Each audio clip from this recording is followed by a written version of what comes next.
principale chaîne d'opposition au régime Iran International émettait depuis Londres. Mais ce qu'on ne savait pas, peut-être moins, et c'est vous qui avez enquêté, Laura, c'est que tout se fait dans un véritable bunker et que les gens qui y travaillent, en l'occurrence les présentatrices, reçoivent de véritables menaces.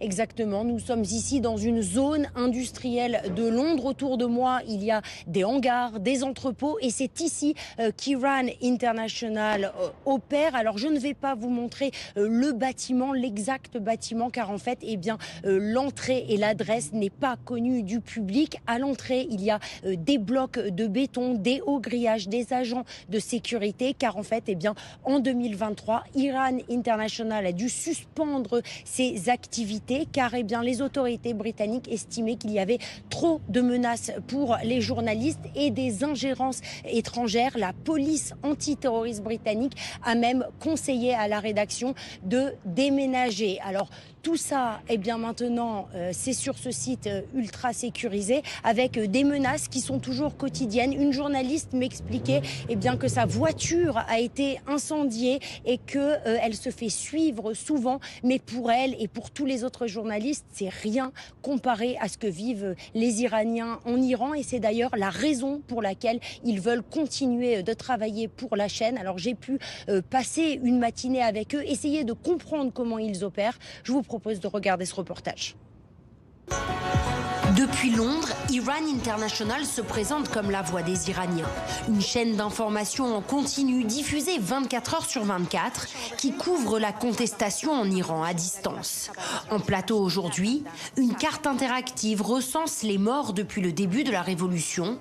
Un travail minutieux construit à partir de milliers de vidéos et messages envoyés chaque jour depuis l'Iran, puis vérifiés par la rédaction. Lorsque nous recevons toute l'histoire, nous enregistrons le nom sur la carte. Par exemple, elle avait 14 ans. Elle venait de Kermanshah. La chaîne est qualifiée d'organisation terroriste par le régime iranien et le climat de pression est constant. Même à Londres, les menaces sont quotidiennes. Je reçois souvent des messages sur mon téléphone ou sur Instagram. On m'écrit « On va te tuer à Londres. On sait où tu es. On te suit. Arrête et démissionne d'Iran International. » Rehaneh Falla est l'une des figures phares de la chaîne. Elle a dû couper les ponts avec sa famille.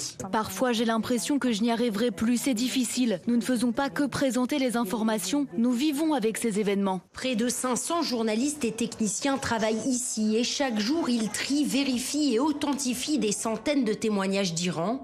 Selon le porte-parole de la chaîne, ces images sont parfois envoyées au péril de la vie des Iraniens. La coupure d'Internet n'a pas coupé l'information. On est passé de 12 000 messages par jour à 400.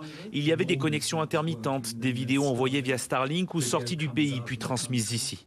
La chaîne affirme être indépendante, financée par un investisseur britannico-saoudien et suivie par près de 50 millions de personnes chaque semaine en Iran.